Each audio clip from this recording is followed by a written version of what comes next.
Hello everyone and welcome back to another video of World of Warcraft The War Within. Today we're going to talk about the Great Vault, which is also something that you had in Dragonflight, but it has been changed.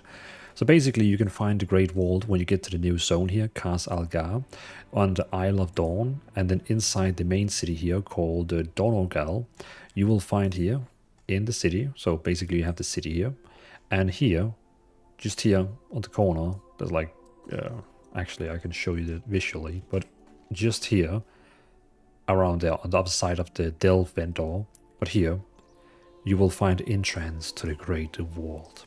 The Great Vault has been changed, and when I say changed is you can now get rewards from doing other activities. So back in the day in Dragonflight you could get rewards from the Great Vault by doing player versus player. The developers, they didn't want that anymore because a lot of players have been complaining that, for example, the first week people wouldn't have enough points to actually get the weapon, but the Great Vault had a chance to give people a weapon, and that would be unfair for all the people who didn't get a weapon because they would be stronger that entire week compared to the other people.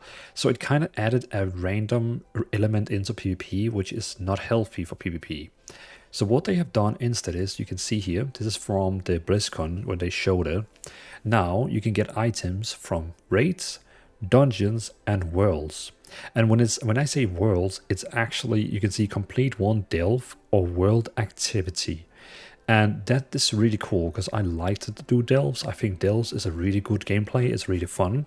It's dungeons. You can be 1 or 2 or 3 or 4 or 5 people. It scales automatically, kind of like a Diablo dungeon, and has some randomness in it all time. But basically now you can do 9 delves instead of the PvP and have an item that can drop in there. But now the entire world is only PvE items. So no PvP, just player versus environment, no player versus player. Which I think is also for the best because we don't want randomness in player versus player. We want everyone to be fair. You know, the first week you can get 1,600 conquest, which is not enough for 200 weapon, and then the next week you can finally buy a 200 weapon like everyone else, instead of getting a random one here and be lucky. Like, you know, that's not really good. But this is good.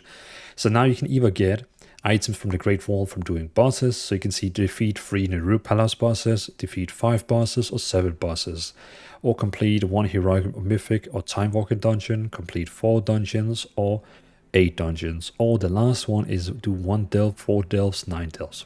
Of course, you can only still get 1 reward from all this, but the more you have unlocked of these, the more you have choices, because maybe the first 5 is giving you choices you don't need, you don't want, and then the number 6 one you unlocked is going to give you, you know, the item you actually wanted. But yeah, so that is the changes to the vault. No more player versus player, but only PvE vault now, which I think is a good decision. But there it is. And remember, you can access it once you are level 80, not below 80. You need to get to max level in the new expansion before you can access it. So yeah, that's pretty much it. Thanks for watching, have a great day, and I'll see you in another video.